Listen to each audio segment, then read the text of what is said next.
The black van pulled up to Riverside Academy just as the final bell rang. Inside, three men checked their weapons one last time, their faces hidden behind ski masks. They had been watching the school for weeks, memorizing schedules, identifying security gaps, waiting for this exact moment. Their target was simple: two 8-year-old girls with blonde pigtails and matching purple backpacks. The daughters of Victoria Sterling, one of the wealthiest tech executives on the West Coast. The van doors slid open, and the men stepped out into the afternoon sunlight, moving with predatory precision toward the crowd of children streaming out of the school gates. But they had made one critical miscalculation. They had no idea that Marcus Rivera, a single father picking up his own daughter from chess club, had been trained by the United States Marine Corps to recognize exactly this kind of threat. And when Marcus saw three grown men in masks approaching two scared little girls, his paternal instincts and military training collided in a way that would change 4 lives forever. If you're enjoying this story so far, don't forget to hit the like button and subscribe. Drop a comment telling me where in the world you're watching from. I love hearing from you. Marcus Rivera had learned to live quietly. At 34 years old, he carried himself with the controlled stillness of someone who had seen combat. But most people at Riverside Academy just knew him as the maintenance supervisor who fixed broken playground equipment and unclogged bathroom sinks. He had broad shoulders that spoke of manual labor, dark hair starting to show gray at the temples, and calloused hands that could handle a wrench as easily as they once handled military weapons. His daughter Sophia was his entire world. Sophia was 8 years old, with her mother's dark eyes and her father's determined chin. She was brilliant at chess, mediocre at soccer, and had an endless curiosity about how things worked. When other kids were playing video games, Sophia would sit with her father while he repaired something, asking questions about gears and circuits and hydraulics until Marcus's head spun with her relentless need to understand everything. She was the reason he had left the Marines 3 years ago when his wife Elena died in a car accident. Sophia had needed stability, routine, safety. So Marcus had traded his rifle for a toolbox and his sergeant's stripes for a maintenance supervisor's badge. He had been a Marine for 12 years, part of an elite unit that specialized in high-value target protection and extraction. He had spent deployments in places that didn't appear on public maps, doing things he couldn't talk about even now. But when Elena died and he found himself alone with a 5-year-old who cried for her mother every night, the choice became clear. Sophia needed a father who came home every day, not a warrior who disappeared for months at a time. So he had resigned his commission, used his veterans' benefits to get certified in building maintenance, and found work at the private school where Sophia could attend for free as part of his employment package. It wasn't glamorous work. He unclogged toilets, fixed broken air conditioning units, and dealt with entitled parents who treated him like part of the furniture. But it paid enough to keep Sophia fed and clothed, and more importantly, it kept him close to her. He picked her up from chess club every Tuesday and Thursday. She would run to his truck with her backpack bouncing, chattering about whatever new strategy she had learned or puzzle she had solved. Those moments, hearing her excitement and watching her mind work through complex problems, made every hour of unclogging drains worth it. This Tuesday afternoon started like any other. Marcus finished installing new locks on the gymnasium doors and walked across the parking lot toward the main building where chess club met. The autumn air was crisp, leaves crunching under his work boots, and he could hear the chaos of children being released from the structured world of classrooms into the freedom of after-school activities. He checked his watch. 3:15. Sophia would be finishing her game with Mrs. Patterson, probably analyzing her mistakes and planning how to improve next time. He was 20 yards from the main entrance when he saw them.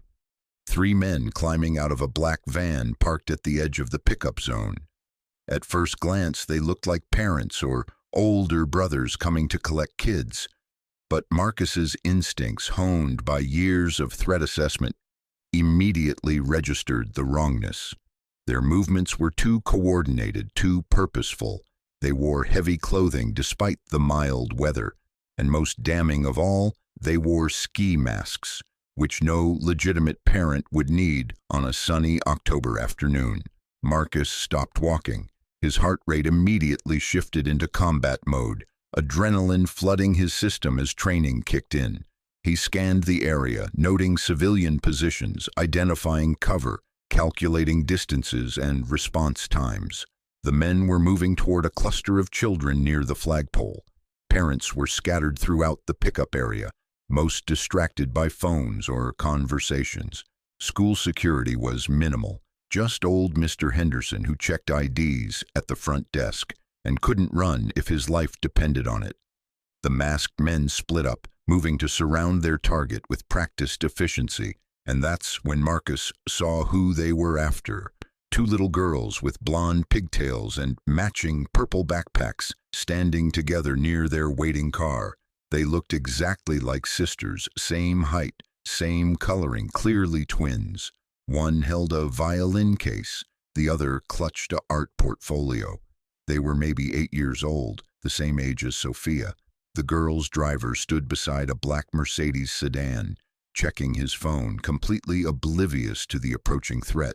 He was older, probably in his 60s, wearing a chauffeur's uniform. Not security, just a driver. The twins appeared to be waiting for him to open the car doors, chatting with each other about something that made them both giggle. Marcus recognized the setup immediately. High-value targets, minimal protection, public location. The kidnappers had done their homework, waiting for a moment when the girls would be vulnerable. They were maybe 15 seconds away from grabbing the twins and disappearing into traffic before anyone realized what had happened. Marcus made a choice that would shatter his carefully constructed quiet life. He ran, not toward the girls, but toward his truck where he kept his tools. His military training had taught him that rushing into danger unarmed was heroism, but rushing in prepared was tactics.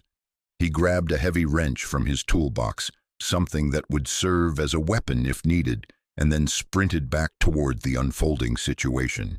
The first masked man reached the twins just as Marcus closed the distance.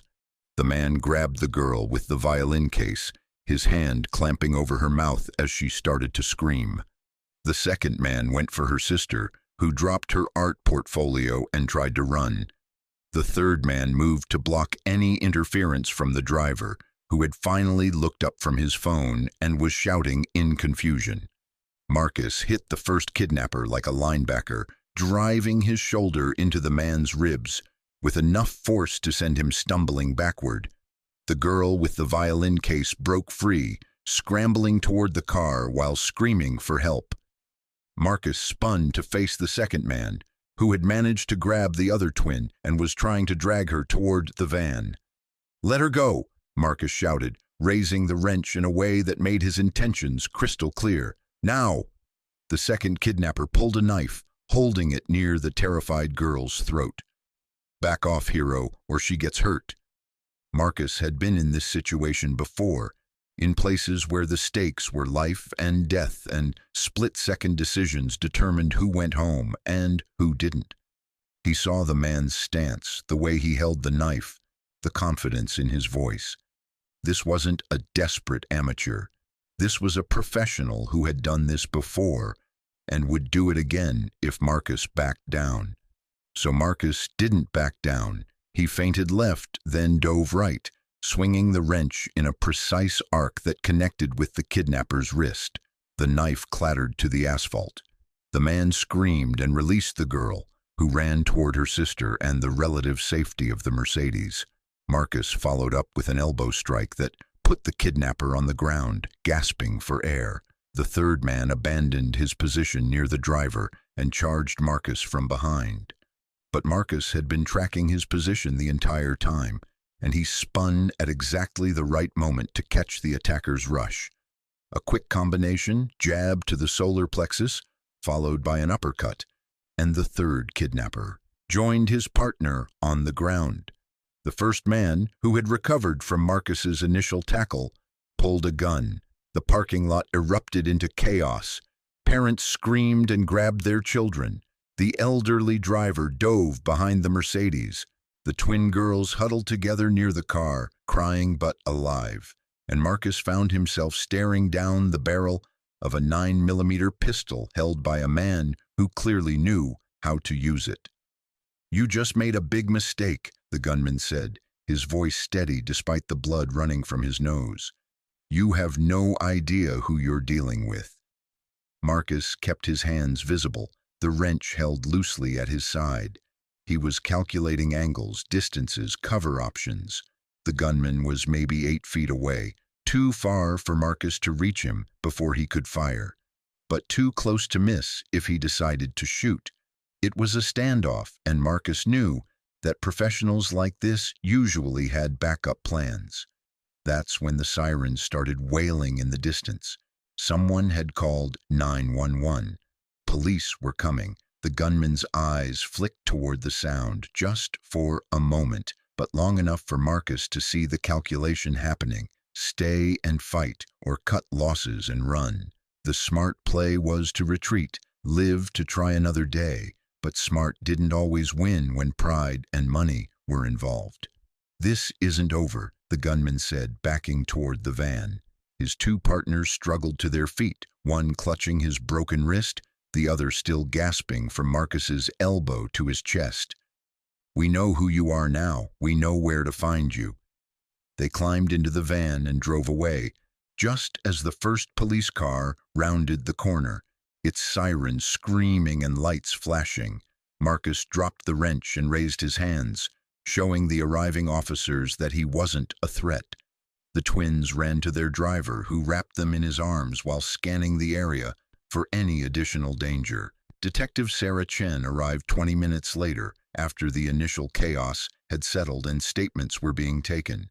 She was a woman in her early 40s with sharp eyes and the kind of presence that made people want to tell her the truth.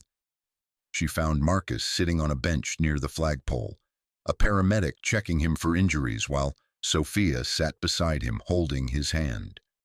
Sophia had come running from chess club when she heard the commotion, and seeing her father surrounded by police officers had terrified her. Marcus had spent the last 20 minutes assuring her that he wasn't in trouble, that he had helped some other children who were in danger. She didn't fully understand what had happened, but she trusted her father completely, and that trust was the only thing keeping her calm. "Mr. Rivera." Detective Chen sat across from him, pulling out a notebook. "I need to ask you some questions about what happened here." Marcus nodded, his arm around Sophia's shoulders. "I'll tell you whatever I can. The witnesses say you engaged 3 armed men who were attempting to abduct Victoria Sterling's daughters. Is that accurate?" "I saw 3 men in masks trying to grab 2 little girls. I stopped them." Detective Chen studied him carefully. "You stopped 3 armed professionals by yourself with a wrench." Marcus met her gaze. "I did what anyone would do." "No, Mr. Rivera. Most people would have called for help and stayed back. You charged into a kidnapping in progress and fought off 3 men. That's not what most people do. That's what someone with very specific training does." Sophia looked up at her father with wide eyes. She had never heard anyone describe him as specially trained. To her, he was just Daddy, the man who fixed things and made her breakfast and helped her with homework. The idea that he was some kind of warrior was confusing and frightening. Marcus squeezed her hand gently. "I was in the Marines for a while, before Sophia was born. Basic training teaches you to react when people are in danger." Detective Chen made a note. "What unit?" "That's not relevant to what happened today." "Mr. Rivera, 3 professionals tried to kidnap the daughters of one of the wealthiest women in the state. They had inside knowledge of the school schedule, the pickup routines, the security gaps. This wasn't random, and now one of them has threatened you personally. I need to know if you might be connected to this in any way. Marcus felt anger flash through him. Are you suggesting I was involved in trying to kidnap children? I'm suggesting that Marines who engage 3 armed kidnappers without hesitation usually have backgrounds that go beyond basic training. I'm trying to figure out if today's events put you and your daughter at risk. The question hung in the air. Marcus looked at Sophia, who was watching him with trust and confusion. She had no idea that her father had spent years as part of a classified Marine unit that specialized in exactly this kind of situation. She didn't know that he had rescued hostages from compounds in Afghanistan and extracted high-value targets from hostile territory. To her, he was just the maintenance supervisor who picked her up from school every day. My military service has nothing to do with what happened today, Marcus said quietly. I saw children in danger and I acted, that's all. Detective Chen closed her notebook. Mr. Rivera, Victoria Sterling is going to want to thank you personally, and her security team is going to want to debrief with you about what you observed. These men will try again, and next time they'll be prepared for resistance. What does that mean for us? Marcus asked, though he already knew the answer. It means your quiet life just ended. That evening, Marcus sat in their small apartment while Sophia did homework at the kitchen table. Their place was modest, a 2-bedroom unit in a complex that catered to working families. The furniture was second-hand but clean, the walls decorated with Sophia's artwork and a few photos of Elena. It was simple, peaceful, and safe. Everything Marcus had worked to build since leaving the Marines. But now, for the first time in 3 years, he found himself checking the locks, scanning the street from their window, and thinking about threat assessment protocols. The gunman's words echoed in his mind. We know who you are now. We know where to find you. Marcus had dealt with threats before in places where danger was expected, but this was different. This was Sophia's world, the safe bubble he had created for her after losing her mother. And now that bubble might be compromised because he had chosen to help 2 children he didn't even know. Daddy, Sophia looked up from her math homework. Are those bad men going to come here? Marcus had tried to explain the day's events in terms an 8-year-old could understand, but Sophia was smart enough to sense the danger. She had been quieter than usual since they got home, staying close to him, asking questions about locks and security that she had never asked before. No, sweetheart, the police are looking for them, and they don't even know where we live. It was a lie, and Marcus hated himself for telling it. If these men were professionals, they could find his address within hours. His employment records at the school, his lease agreement, his daughter's enrollment forms, all of it was traceable by someone with the right resources. But Sophia didn't need to carry that fear. Mrs. Patterson said you're a hero, Sophia said, returning to her homework. She said heroes protect people. Marcus smiled despite his worry. Mrs. Patterson is right, but you know what the most important job of a hero is? What? Taking care of the people they love most. Sophia grinned. Like me? Exactly like you. At 11:30 that night, after Sophia had fallen asleep, Marcus sat in the dark living room with his phone in his hand.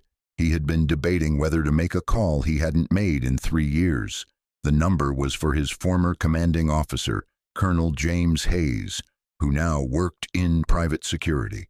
Hayes had offered Marcus a job when he left the Marines, something that would use his skills and pay 10 times what he made as a maintenance supervisor. Marcus had declined, choosing Sophia's stability over his own career advancement. Now he wondered if that choice was about to be taken away from him. He was about to dial when his phone rang.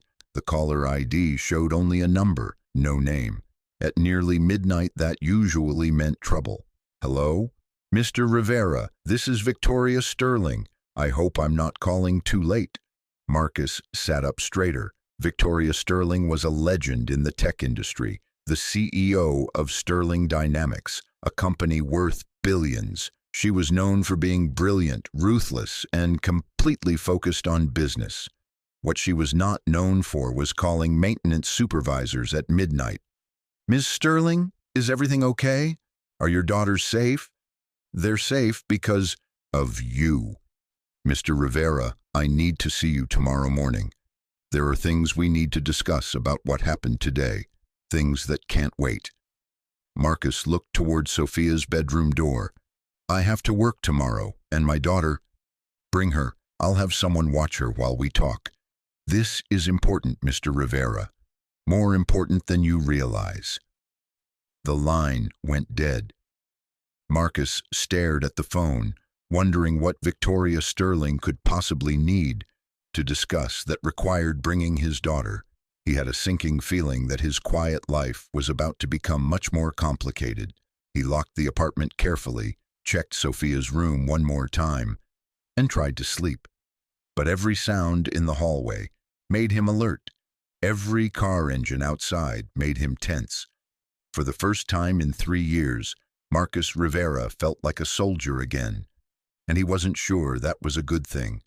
The next morning dawned gray and cold, with clouds promising rain. Marcus made Sophia's breakfast while she got ready for school, both of them moving through their normal routine, even though nothing felt normal anymore.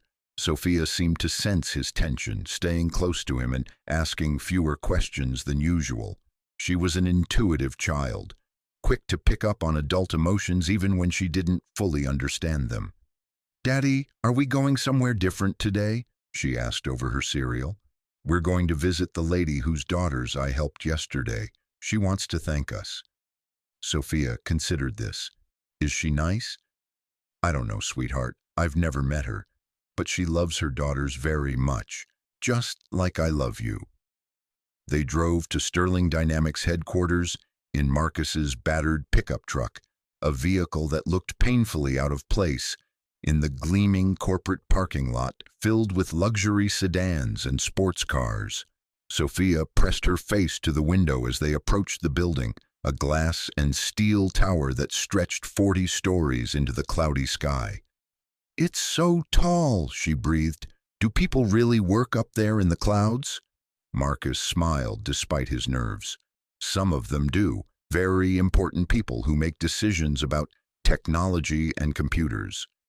They rode the elevator to the 35th floor, where Victoria Sterling's personal assistant, a polished woman in her 50s, greeted them with professional warmth. She took Sophia to a nearby conference room equipped with coloring books, tablets loaded with educational games, and snacks, while Marcus was escorted to Victoria Sterling's office. Victoria Sterling was not what Marcus had expected. She was younger than he had imagined, maybe late 30s, with shoulder-length blonde hair and intelligent green eyes. She wore a navy blue business suit that probably cost more than Marcus made in a month, but her handshake was firm and her smile seemed genuine. Her office was enormous, with floor-to-ceiling windows offering a view of the entire city. "Mr. Rivera, thank you for coming. Please sit down." Marcus took the offered chair, feeling uncomfortable in the opulent surroundings. "How are your daughters? Emma and Grace?" Victoria's expression softened. "They're scared but safe. Grace keeps asking when she can thank the man who saved them. Emma has been drawing pictures of you all morning."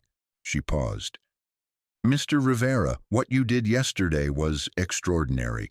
My security team has analyzed the situation, and they believe you prevented a kidnapping that could have gone very badly." "I just did what anyone would do." "No." Victoria's tone became serious. "What you did required training, skill, and courage that most people don't possess. My security director served 20 years in military special operations. and he's reviewed the footage from the school's cameras. He says you moved like someone with advanced combat experience. Marcus remained silent. He could see where this conversation was heading, and he didn't like it. Victoria walked to her desk and picked up a folder. I had my security team research your background, Mr. Rivera. You were in the Marines for 12 years. You served 3 tours overseas. You were part of something called Marine Special Operations Command, which appears to be classified because we couldn't find details. You left the service 3 years ago and took a job at Riverside Academy as a maintenance supervisor. She sat back down, studying him carefully. A man with your background doesn't become a janitor unless something significant happens. And based on the timing, I'd guess it was your wife's death. Marcus felt his jaw tighten. My personal history isn't relevant to what happened yesterday. It's completely relevant because yesterday wasn't random. The men who tried to take my daughters are part of a larger organization that has been planning this for months. And now they know about you. They know you're capable of stopping them. That makes you and your daughter targets. The words hit Marcus like a physical blow. The thing he had feared most, the danger he had tried to leave behind by choosing a quiet life, had found him anyway. What are you saying? Victoria opened the folder and spread out several photographs. These were taken outside your apartment building this morning. Marcus looked at the photos and felt his blood turn to ice. They showed 2 men in a sedan parked across from his apartment complex, watching the entrance. Professional surveillance, the kind used to establish patterns and plan operations. The men weren't the same ones from yesterday. These were fresh operators, which meant the organization had substantial resources. They've been there since 6 a.m., Victoria continued. My security team spotted them when they went to check on you. Mr. Rivera, these people don't give up. They tried to take my daughters and failed. Now they're going to try again, and they're going to eliminate anyone who might interfere. Marcus stared at the photographs, his mind racing through tactical options. His apartment was compromised. Sophia's school might be compromised. Their entire routine was known to people who wanted to hurt them. Everything he had built to keep his daughter safe was crumbling. What do you want from me? Victoria leaned forward. I want to hire you as head of personal security for my family. The pay is substantial. The benefits include housing in a secure location, and your daughter would attend the best private school in the state with round-the-clock protection. Marcus looked up from the photographs. You're offering me a job? I'm offering you a partnership. You keep my family safe, and I'll keep yours safe. These men aren't going to stop, Mr. Rivera. They have too much money and too much pride invested in this operation. But together we can protect what matters most to both of us.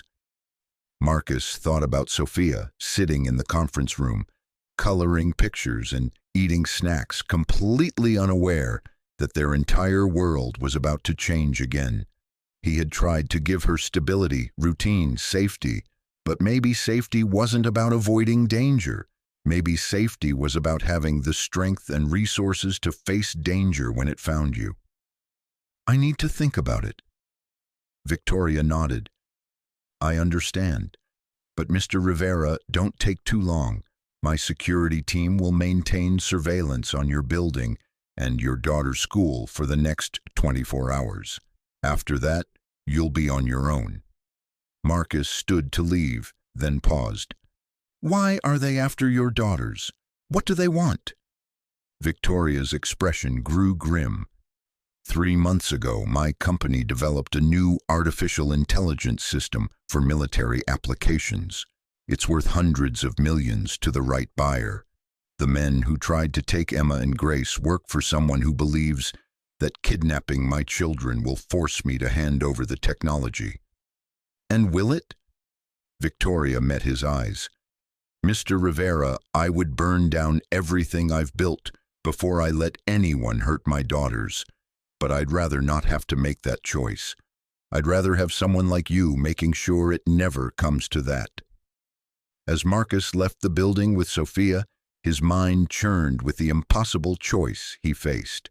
Stay in their simple life and hope the danger would pass, or accept Victoria Sterling's offer and return to the world of violence and risk he had tried to leave behind. Either choice could destroy the peaceful existence he had worked so hard to create for Sophia. But as they drove home past the sedan with the two watchers, Marcus realized that his peaceful existence might already be destroyed. The question now was whether he would fight to protect what remained or watch it slip away while he tried to pretend the danger wasn't real. Sophia looked up at him as they waited at a red light. "Daddy, the ladies' daughters were really nice. They showed me their art project and taught me a new chess move.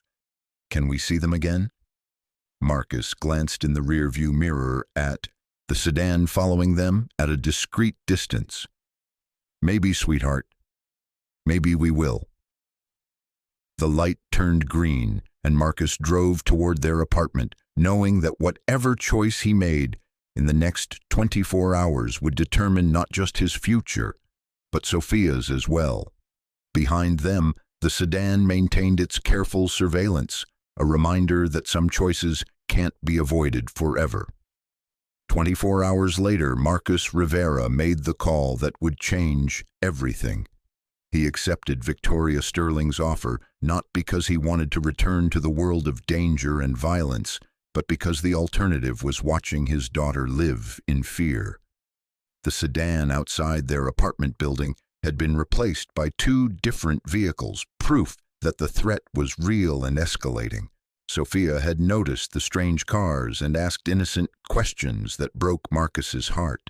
No 8-year-old should have to wonder why strangers were watching her home. The transition happened with military efficiency.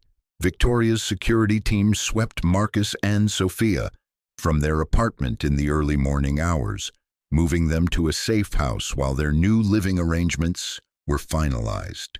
Sophia clutched her stuffed rabbit and asked whispered questions about why they had to leave so early, why strange men were helping them pack, why everything was happening so fast.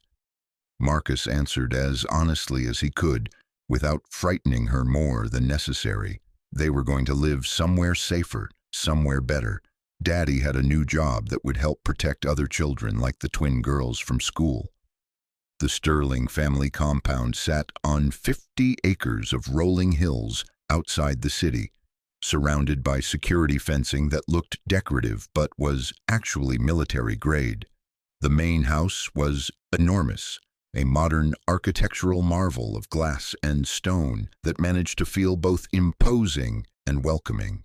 There were gardens, walking trails, a tennis court, and a swimming pool that made Sophia's eyes go wide with wonder.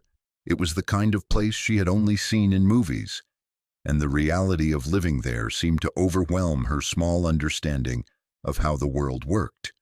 Victoria met them at the front door with Emma and Grace flanking her like blonde shadows. The twins were identical in every way except their expressions. Emma was outgoing and curious, immediately approaching Sophia with questions about her stuffed rabbit and whether she liked art projects. Grace was quieter, more observant, hanging back slightly, but watching Sophia with intelligent eyes that seemed far too serious for an 8-year-old. Both girls wore expensive clothes and carried themselves with the unconscious confidence that came from never having to worry about basic needs. "Welcome to our home," Victoria said, and Marcus could hear the careful emphasis on the word our. She was making it clear that this wasn't charity or temporary assistance. This was partnership, family belonging. Sophia looked around the massive foyer with its soaring ceilings and crystal chandelier, then up at her father with uncertainty. "Daddy, is this really where we're going to live?" Marcus knelt down to her eye level, aware that Victoria and her daughters were watching this moment that would set the tone for everything that followed. "For a while, yes. Is that okay with you?" Sophia considered this with the seriousness she brought to all important decisions. Are Emma and Grace going to be like my sisters? It was Emma who answered, bouncing slightly on her toes with excitement. Yes, we can share art supplies and play games, and maybe Daddy will teach us how to build stuff like your daddy does. The word daddy hit both Marcus and Victoria like a physical blow. Emma had called Marcus daddy as naturally as breathing, without hesitation or confusion. Grace nodded in agreement, then looked at Victoria. Mommy, can Sophia see our playroom? Victoria's eyes were suspiciously bright as she nodded. Of course. Why don't you three go explore while Marcus and I talk? As the girls disappeared up the grand staircase, chattering and laughing, Marcus found himself alone with Victoria for the first time since their meeting in her office.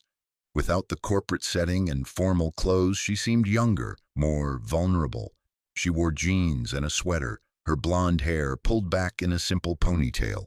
She looked like any suburban mother, if you ignored the fact that her suburban home was worth more than most small towns. They took to each other immediately, Victoria observed, watching the girls disappear around the corner. Emma's been asking about Sophia since yesterday. Grace doesn't usually warm up to new people that quickly. Marcus followed her into a living room that was larger than his entire former apartment. Floor-to-ceiling windows offered views of the gardens and the rolling hills beyond. The furniture was expensive but comfortable, the kind of pieces chosen for living rather than showing off. There were children's books scattered on side tables, art projects taped to a bulletin board, and family photos that showed Victoria and the twins in candid moments of happiness. This feels surreal, Marcus admitted, sitting in a chair that probably cost more than his monthly salary. Yesterday I was unclogging toilets. Today I'm living in a mansion. Victoria settled onto the couch across from him. Yesterday you were protecting your daughter as a single father. Today you're protecting 2 more children. The location changed, but your purpose didn't. Marcus studied her face, looking for signs of condescension or pity. He found neither. Victoria Sterling might be wealthy beyond imagination, but her primary concern was clearly her daughter's safety, just like his was Sophia's. Tell me about the threats, everything. I can't protect what I don't understand. Victoria reached for a folder on the coffee table. 3 months ago, Sterling Dynamics completed development of an artificial intelligence system called Aegis. It's designed for military and intelligence applications, capable of processing vast amounts of data to predict and prevent security threats. The technology is worth hundreds of millions to the right buyer. She opened the folder and spread out photographs and documents. 2 weeks after we completed testing, I started receiving anonymous messages, offers to buy the technology, threats about what would happen if I refused to sell. My security team traced the communications to a criminal organization called the Kozlov Syndicate. Marcus recognized the name. During his time in special operations, the Kozlov Syndicate had been mentioned in intelligence briefings as a Russian-based organization involved in arms dealing, human trafficking, and technology theft. They operated globally and had connections to corrupt officials and mercenaries in dozens of countries. Viktor Kozlov has been trying to acquire American military technology for years, Victoria continued. Aegis represents a significant breakthrough that could give any military or intelligence service a massive advantage. He's offering $50 million for the complete system. And when you refused? Victoria's expression hardened. The messages escalated, photos of the girls at school, details about their daily routines, specific threats about what would happen if I continued to refuse. My security team recommended we relocate immediately, but I refused to let criminals drive us out of our home. Marcus examined the photographs in the folder, professional surveillance shots of the twins at school, at the park, at their music lessons. Whoever had taken these pictures had been watching for weeks, learning patterns, identifying vulnerabilities. They were planning the kidnapping for a long time. According to my security director, yes, the attempt at the school was supposed to be quick and clean. Grab the girls during pickup when security was minimal. Disappear before anyone could react. They weren't expecting resistance. Marcus thought about the three masked men, their coordination, their equipment. These weren't random criminals. They were military contractors, mercenaries, the kind of people Kozlov uses for high-value operations. Victoria nodded. Which is why I need someone with your background. My regular security team is excellent, but they're focused on corporate protection. You've dealt with people like this in combat situations. You know how they think, how they operate. Marcus set down the photographs. What's your plan? We can't just hide here forever. Kozlov won't stop because we're behind better security. He'll adapt, find new approaches. I know. Victoria walked to the windows looking out at the gardens where they could see the three girls playing on a swing set, Sophia in the middle with Emma and Grace on either side. I've been thinking about that since yesterday. Running isn't a solution. Eventually we have to face this directly. Marcus joined her at the window. Sophia was pushing Grace on the swing while Emma called out encouragement. All three girls were laughing, and for a moment it was possible to forget about the danger that had brought them together. What are you suggesting? I want to give Kozlov what he wants. Marcus turned to stare at her. You want to give him Aegis? I want to give him what he thinks is Aegis. My development team has been working on a decoy version, something that looks legitimate but contains hidden flaws that would render it useless in actual deployment. It would take months of testing to discover the problems, by which time we'd have the real version safely hidden. Marcus considered the plan. It was clever but risky. And you think he'll accept a simple handover? Just take the technology and disappear? Victoria's smile was grim. No, I think he'll try to kill us all to eliminate witnesses. But that's where you come in. We set up the exchange in a controlled environment. Somewhere we have the advantage. When he makes his move, we're ready. Marcus felt a familiar sensation, the mix of anticipation and dread that came before dangerous operations.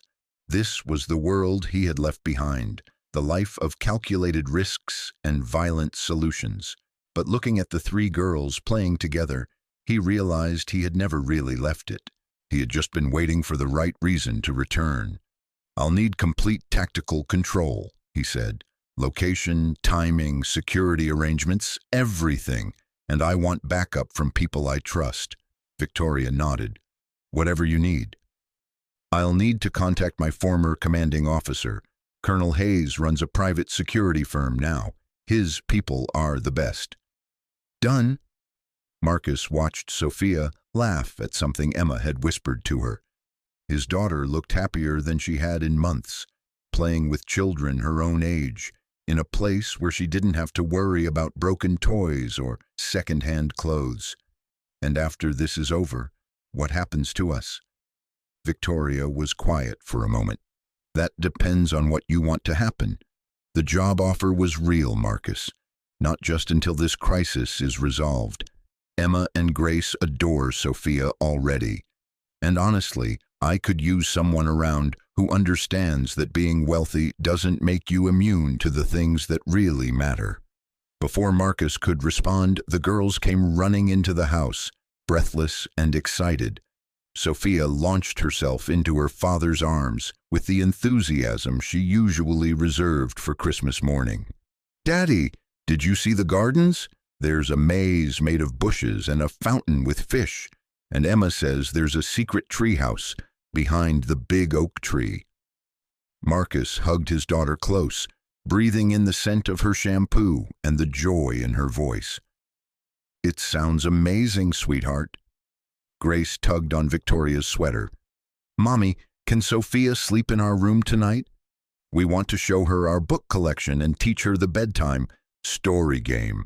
Victoria looked at Marcus, who nodded. Sophia had never had siblings, had never experienced the kind of instant friendship that came naturally to children. If she was comfortable staying with Emma and Grace, it would give the adults time to plan without worrying about little ears overhearing dangerous conversations. If it's okay with Sophia and her daddy, then yes. Sophia looked up at Marcus with hopeful eyes. Can I, Daddy? Please. Marcus kissed the top of her head. Of course, baby, but you have to promise to be good for Mrs. Victoria.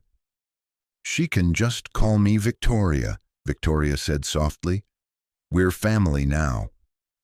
The word hung in the air between them, loaded with implications neither adult was quite ready to examine.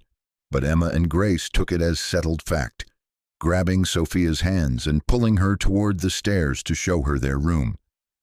That evening, after the girls were settled with a movie and popcorn, Marcus and Victoria sat in her study planning the operation that would hopefully end the threat to their families.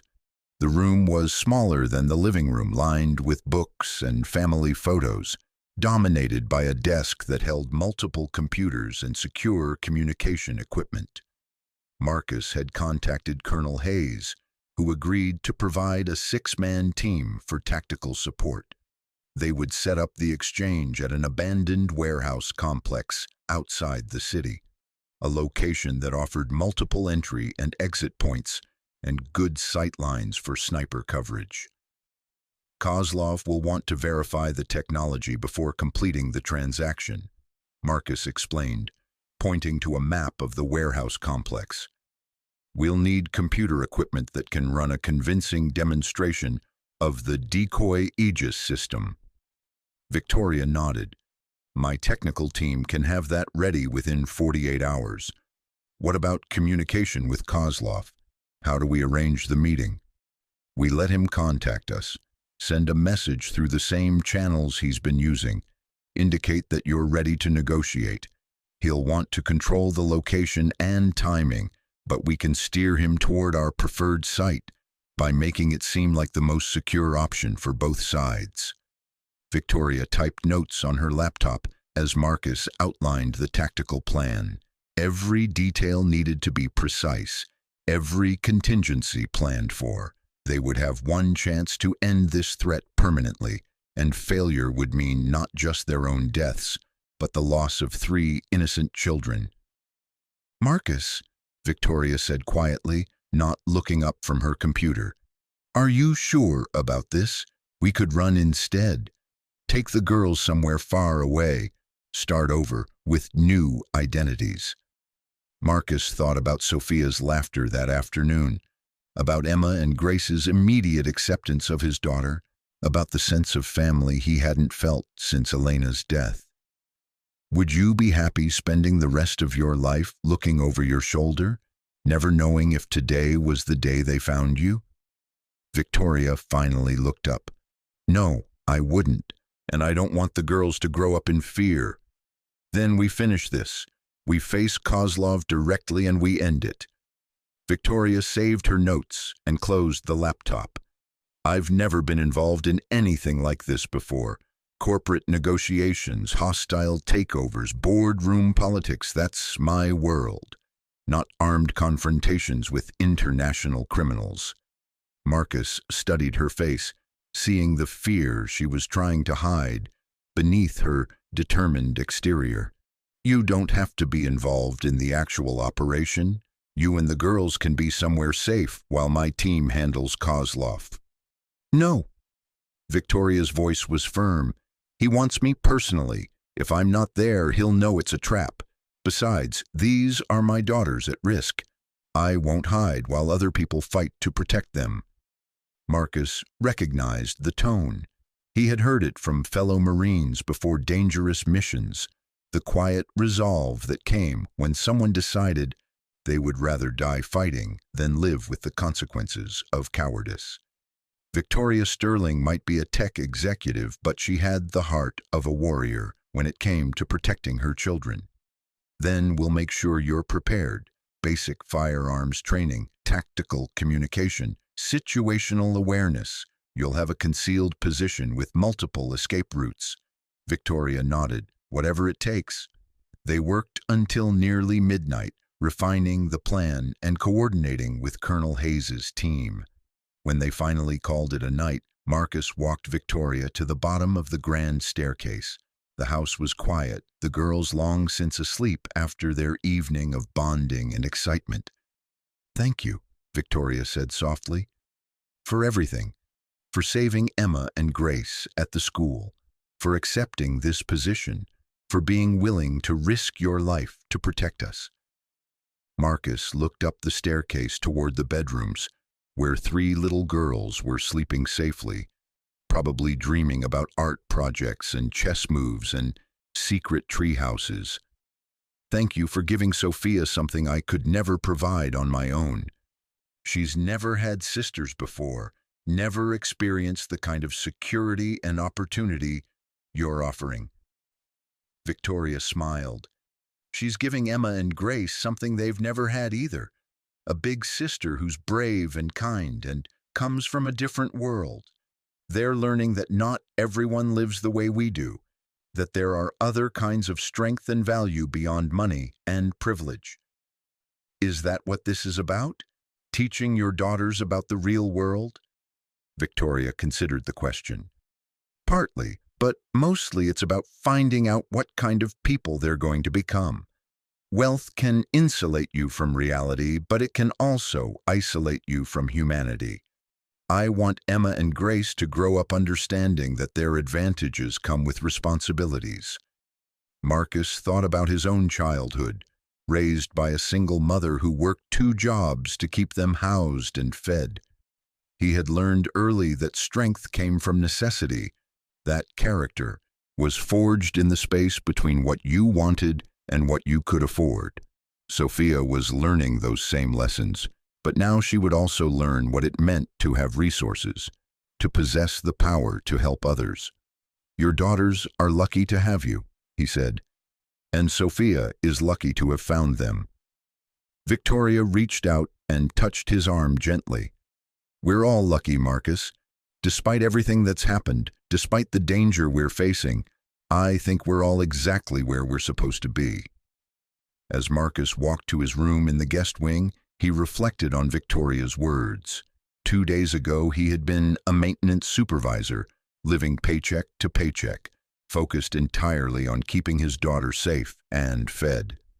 Now he was the head of security for one of the wealthiest families in the country, planning a dangerous operation against international criminals.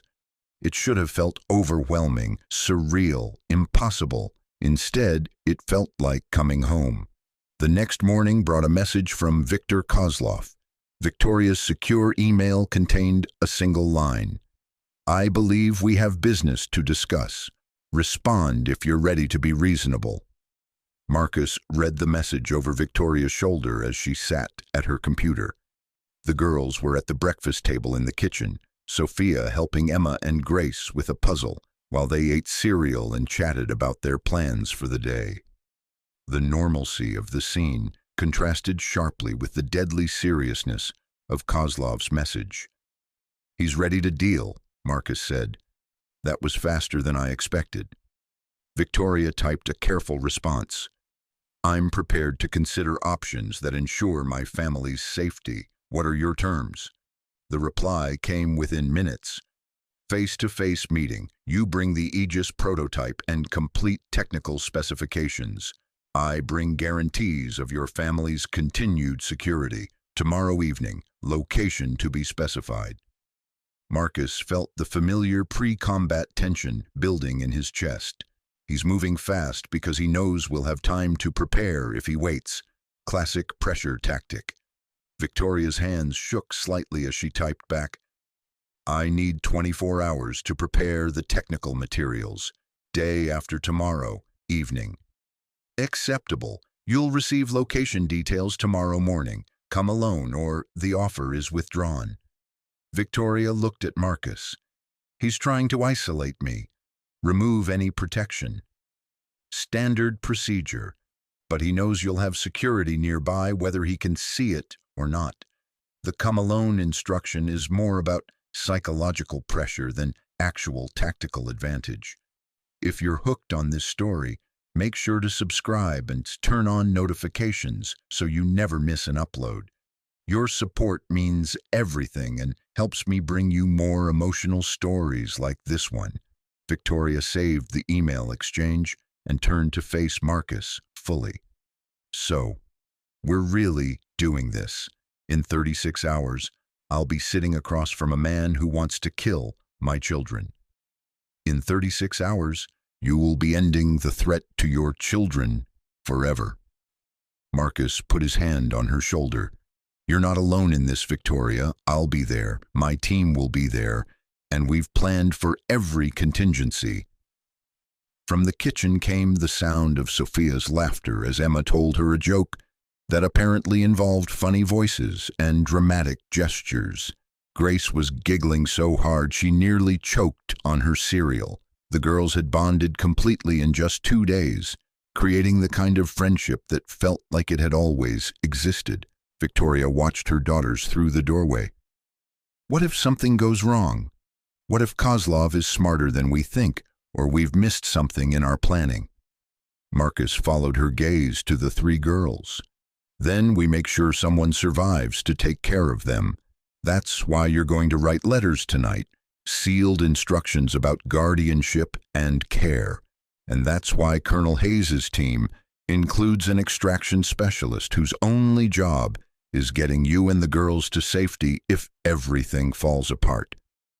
Victoria was quiet for a moment. You're asking me to plan for the possibility that you might not survive this. I'm asking you to plan for every possibility.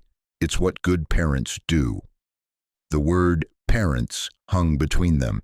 In the space of 2 days, they had gone from strangers to partners to something that felt like co-parents, sharing responsibility for 3 children who had somehow become a family. Neither of them was ready to examine what that meant for their relationship, but both recognized that something fundamental had shifted. Victoria stood up. I should spend the day with the girls, create some happy memories in case... She didn't finish the sentence. Marcus understood. I'll coordinate with Hayes and his team. Final equipment checks, communication protocols, contingency planning. We'll be ready. They spent the day in careful preparation. Marcus reviewed building schematics and satellite imagery with the tactical team via secure video conference. Victoria worked with her technical staff to perfect the decoy Aegis system, ensuring it would pass initial inspection while hiding fatal flaws that would render it useless. The girls played together in blissful ignorance of the adult concerns swirling around them. Sophia taught Emma and Grace how to build a fort out of couch cushions. Emma shared her art supplies and showed Sophia how to draw horses with proper proportions. Grace challenged both girls to increasingly complex chess puzzles, delighting in their progress. That evening, after the girls were in bed, Marcus found Victoria in the garden, sitting on a stone bench near the fountain. She was holding 3 sealed envelopes, each marked with a child's name. The moonlight made her hair look silver, and her expression was distant, contemplative. The letters? Marcus asked, sitting beside her. Victoria nodded. Instructions for care, explanations about why things happened the way they did, promises about how much I love them. She looked at the envelopes.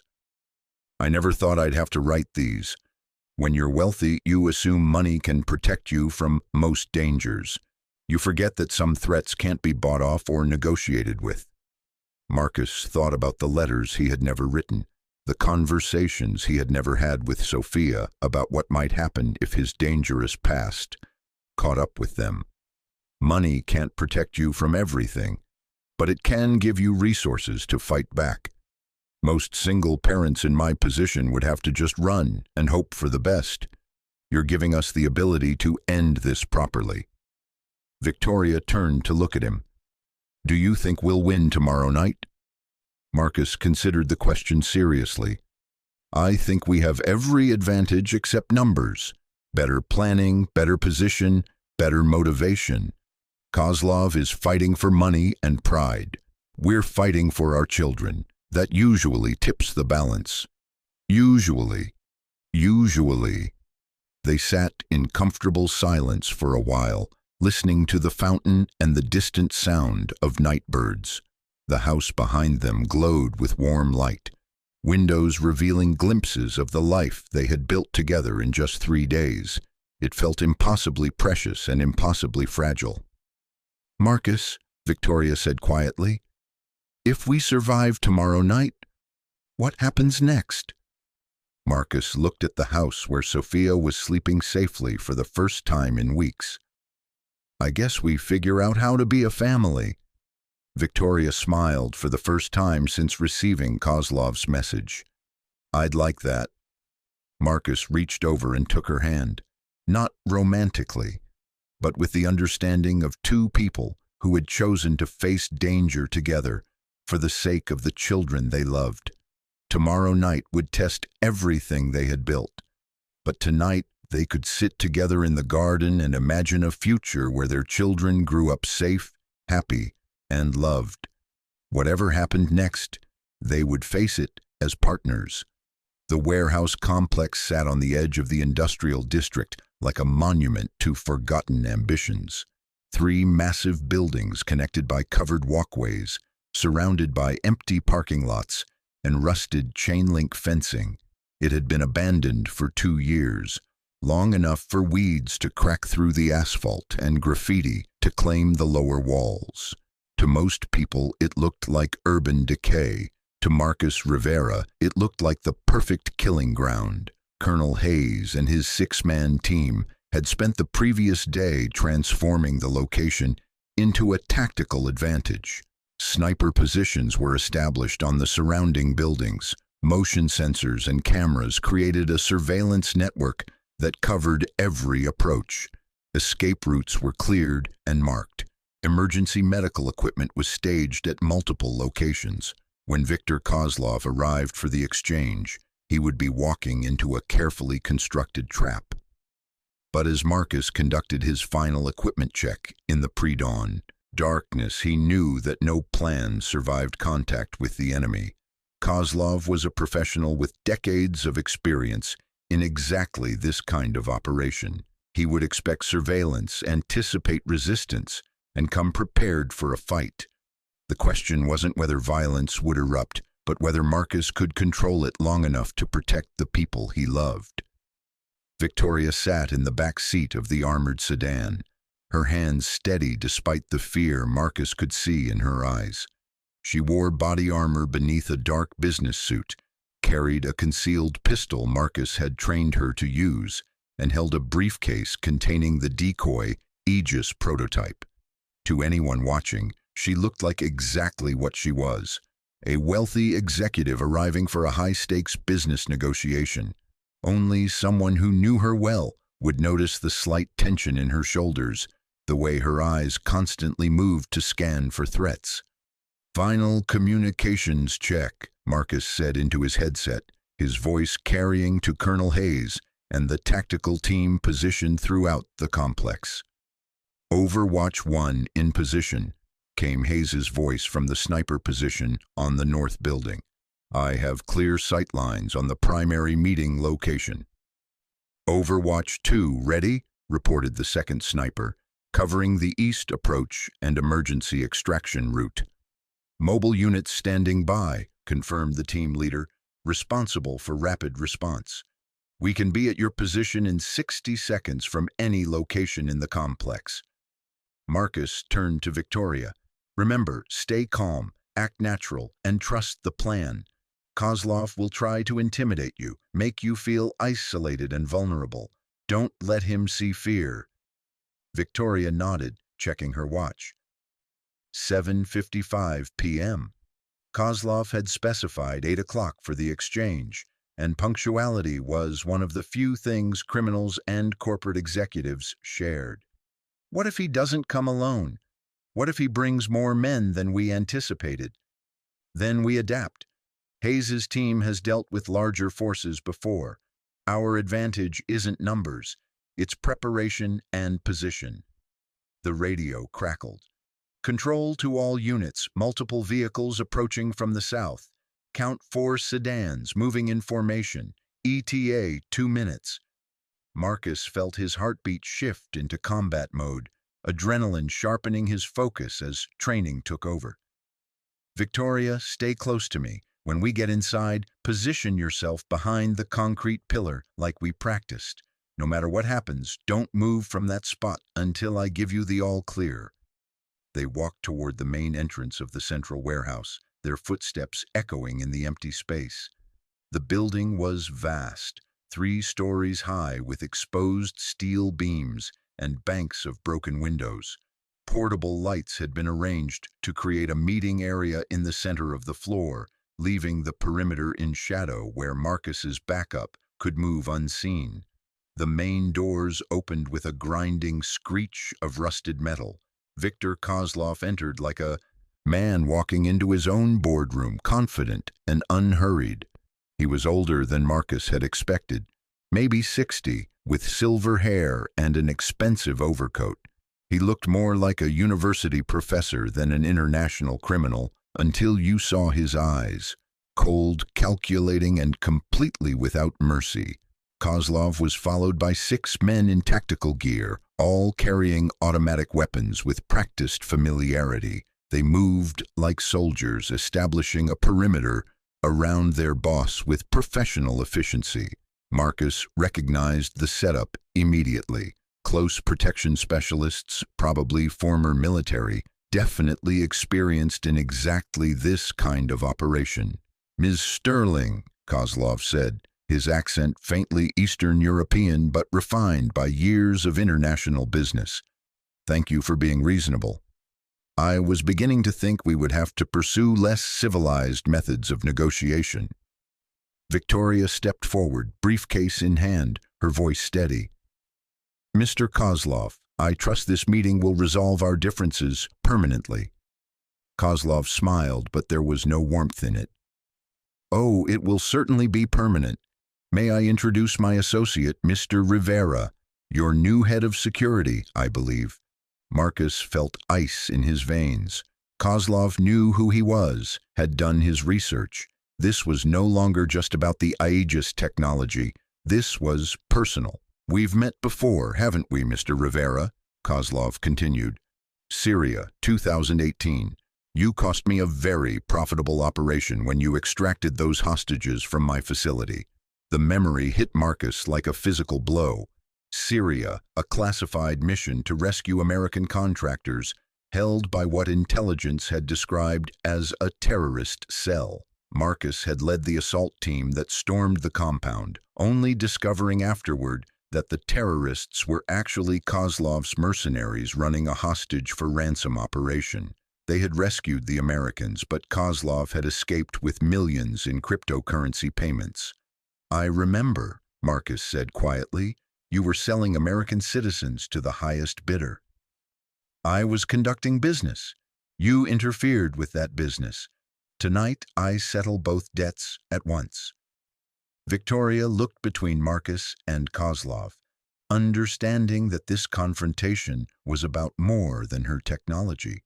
"I brought what you asked for," she said, raising the briefcase. "The complete Aegis prototype and all technical documentation." Kozlov gestured to one of his men, who approached with a tablet computer. "Excellent. You'll forgive me if I require verification before we conclude our transaction." Victoria opened the briefcase, revealing a sleek laptop and several data storage devices. The decoy Aegis system had been designed by her best programmers to pass initial inspection, while containing hidden flaws that would reveal themselves only under extended testing. To a casual observer, it would appear to be exactly what Kozlov wanted. As Victoria connected the laptop and began the demonstration, Marcus counted positions and calculated odds. 6 of Kozlov's men plus Kozlov himself, all armed and professionally trained. Against Marcus, Hayes, and 5 tactical specialists positioned throughout the warehouse. The numbers were close enough that skill and preparation would determine the outcome. The Aegis demonstration ran for 20 minutes, showing threat assessment algorithms and predictive analysis capabilities that made Kozlov's eyes light up with greed. Victoria explained the technology with the expertise of someone who had overseen its development, answering technical questions and highlighting features that would make it invaluable to military and intelligence organizations. "Impressive," Kozlov said when the demonstration concluded. "This system would be worth hundreds of millions to the right buyers. My clients will be very pleased." Victoria closed the laptop. "Then our business is concluded. You have what you came for." Kozlov laughed, a sound like breaking glass. "Oh, Ms. Sterling, did you really think I would simply take your technology and walk away? You've seen my face, you know my name, you can identify my associates. From a business perspective, you represent an unacceptable security risk." One of Kozlov's men raised his weapon, pointing it directly at Victoria. Marcus moved immediately, positioning himself between the gun and Victoria, while his hand moved toward his concealed pistol. Around the warehouse, he could sense Hayes's team shifting position, preparing for the violence everyone had known was coming. "However," Kozlov continued, "I'm not entirely unreasonable. Mr. Rivera, you cost me $12 million in Syria. If you're willing to make up for that loss, perhaps we can avoid unnecessary bloodshed." Marcus kept his voice level. "What are you proposing?" "Simple. Kill Ms. Sterling yourself. Prove that your loyalty can be purchased, and I'll spare your daughter's life." The words hit Marcus like a hammer blow. Sophia wasn't supposed to be part of this. She was safe at the Sterling compound with Emma and Grace, protected by security systems and trusted personnel. But Kozlov's confident smile suggested he knew something Marcus didn't. "That's right," Kozlov said, reading Marcus's expression. "Did you think I hadn't planned for contingencies? While you were preparing your little ambush, my associates were preparing their own surprise. At this very moment, a team is approaching the Sterling compound. If I don't contact them within the next hour, 3 little girls will become orphans tonight." Marcus felt the world shifting beneath his feet. Everything they had planned, every advantage they had carefully constructed, became meaningless if Sophia was in immediate danger. Victoria made a small sound of pure terror, understanding that her daughters were also targets. "You're lying," Marcus said, but he could hear the doubt in his own voice. Kozlov pulled out a phone, showed them a video feed. From outside the Sterling compound, armed figures in tactical gear were visible moving through the gardens, approaching the house where Marcus had left his daughter, sleeping safely in her new bedroom with her new sisters. "Kill Ms. Sterling now, Mr. Rivera, and I'll call off the attack. Refuse, and all 4 of you will be dead within the hour." Marcus looked at Victoria, saw the fear and desperation in her eyes, the understanding that they had both been outmaneuvered by an enemy with more resources and fewer scruples than they had anticipated. Everything he had done to protect Sophia, every choice he had made to give her a safe and stable life, was collapsing around him. But then Victoria did something that changed everything. She stepped away from Marcus, moving closer to Kozlov, her hands raised in apparent surrender. "Wait," she said, "I have a counter-proposal." Kozlov raised an eyebrow. "I'm listening." "You want the Aegis technology, but what you really need is ongoing development and support. The system you have is just the prototype. Without my development team, without access to our servers and research data, it's incomplete. Kill me, and you have a sophisticated piece of software that will be obsolete within 6 months." Victoria was stalling, buying time, but Marcus could see she was also calculating something else. Her position relative to Kozlov's men, the sight lines from Hayes's sniper positions, the distance to cover. She was setting up her own play. "Continue," Kozlov said, interested despite himself. "Partnership," Victoria said. "Real partnership. Sterling Dynamics continues developing Aegis under your direction. You get cutting-edge military technology updated in real time. I get to keep my daughters alive. Everyone wins. Kozlov considered this. And Mr. Rivera? Victoria looked at Marcus with an expression that combined apology and determination. Mr. Rivera understands that sometimes business requires difficult choices, don't you, Marcus? Marcus stared at her, trying to read what she was really saying. Then he saw it. The slight movement of her hand, the positioning of her body, the way she was creating a clear line of sight from Hayes's position to Kozlov's head. Yes, Marcus said quietly, I understand. Victoria smiled at Kozlov. Then we have a deal? Perhaps. But first, a gesture of good faith. Kozlov gestured to his men. Kill Rivera. Prove that you're serious about our partnership. The man nearest Marcus raised his weapon. Time slowed as Marcus calculated his options: dive for cover, draw his own weapon, rush the gunman. All of them would result in Victoria's death and failed rescue of their daughters. Unless Victoria made her choice first. She threw herself at Kozlov, not attacking him, but grabbing him as a human shield, positioning his body between herself and his gunman. At the same moment, Marcus dove toward the nearest concrete pillar as Hayes's rifle cracked from the sniper position. The warehouse erupted into chaos. Hayes's shot took down Kozlov's lieutenant, the man who had been pointing his weapon at Marcus. The remaining 5 gunmen opened fire, muzzle flashes lighting up the dark warehouse like deadly lightning. Marcus rolled behind cover, drew his pistol, and began returning fire with the precision of someone who had trained for exactly this situation. Control to all units, weapons free, Marcus shouted into his headset. Protect the primary at all costs. Colonel Hayes and his team engaged from multiple positions, their coordinated fire forcing Kozlov's men to take cover and breaking up their formation.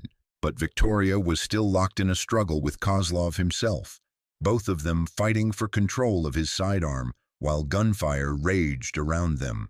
Marcus sprinted from cover, using the chaos to close distance. A burst of automatic fire tracked him, chunks of concrete exploding where his feet had been a second earlier.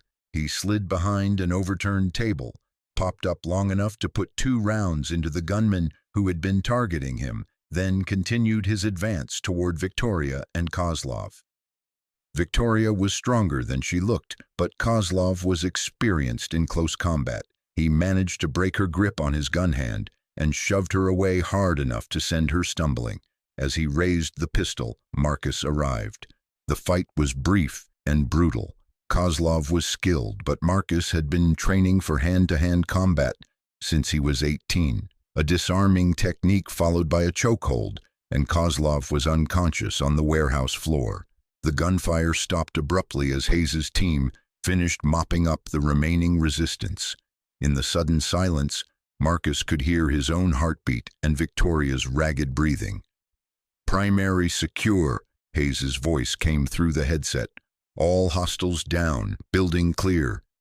Marcus helped Victoria to her feet, checking her for injuries. She was bruised and shaken, but alive.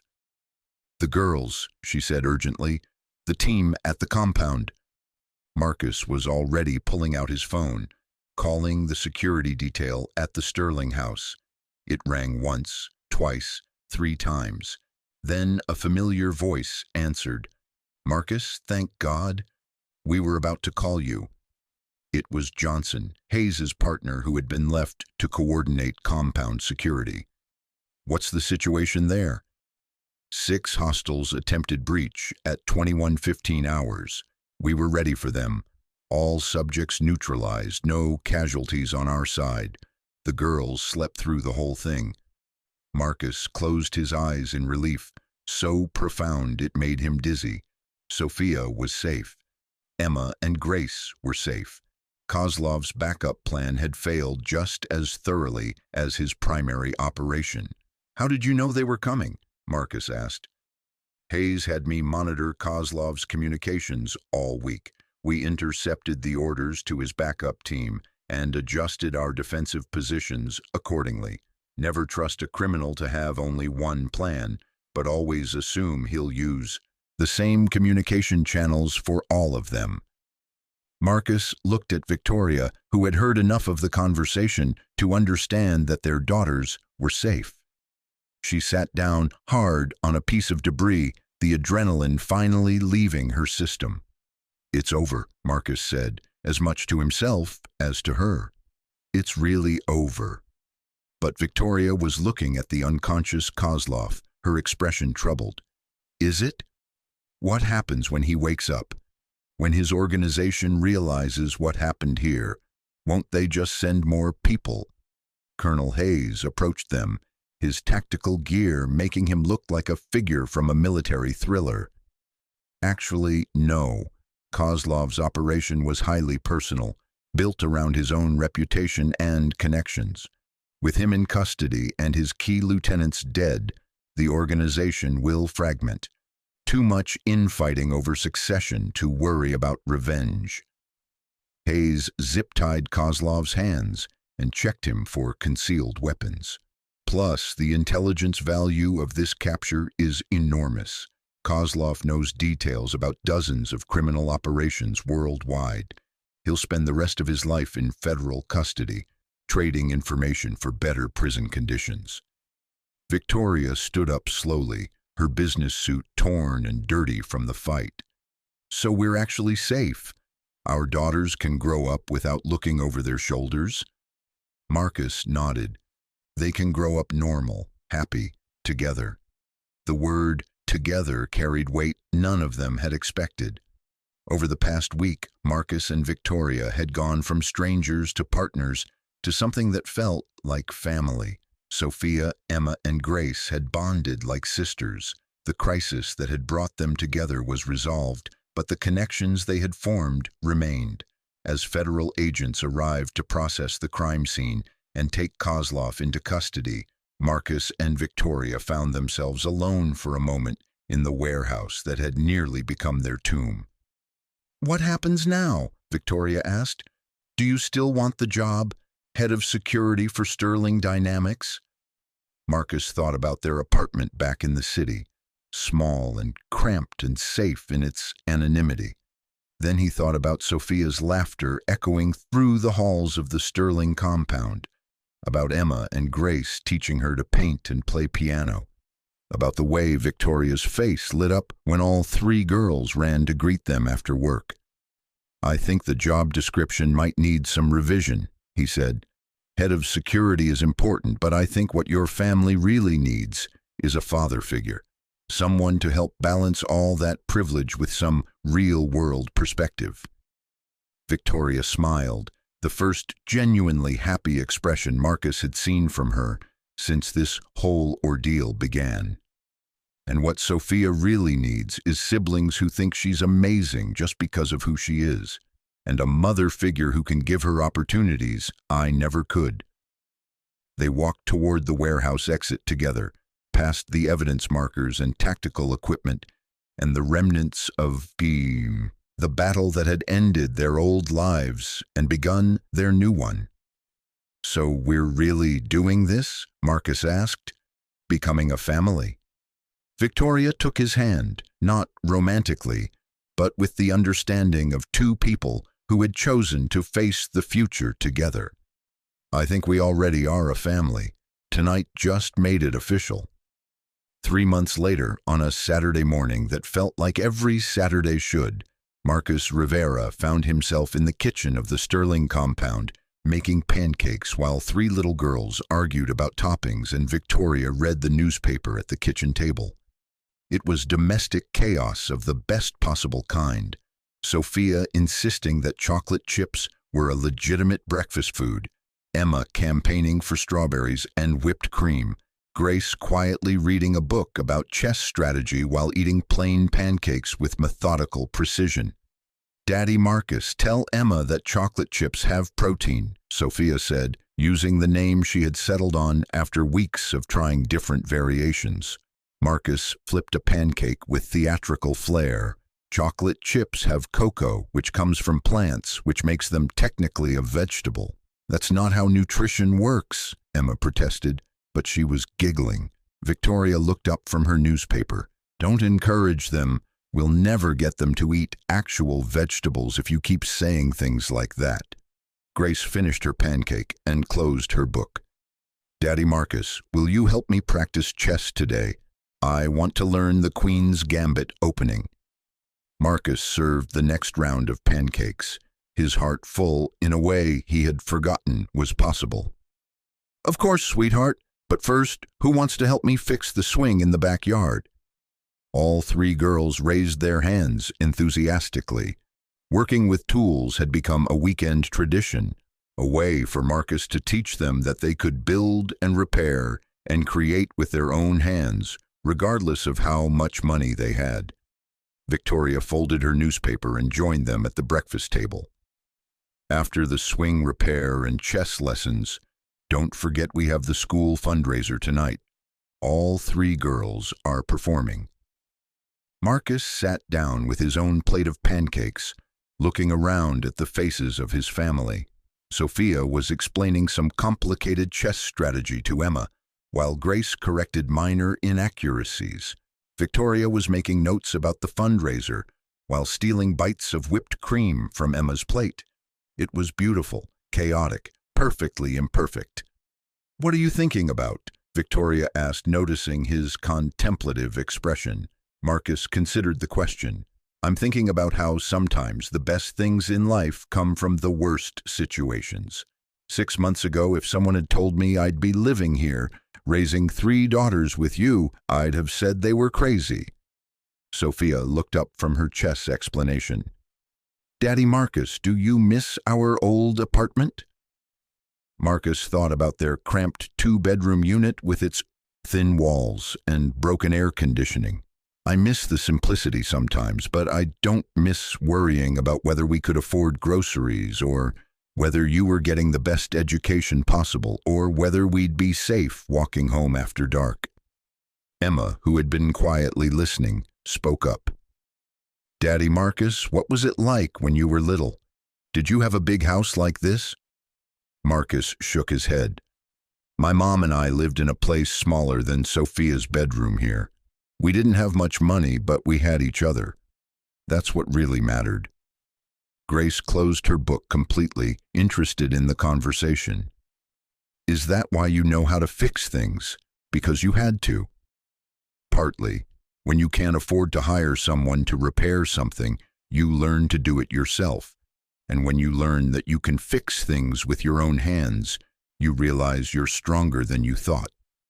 Victoria reached over and squeezed his hand. That's what I want the girls to learn, that their value isn't about how much money we have, but about what they can do, how they treat people, what they contribute to the world.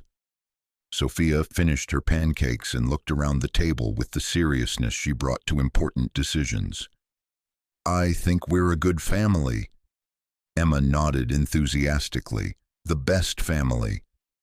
Grace, ever the analyst, added, We're different from other families, but that makes us special, not weird.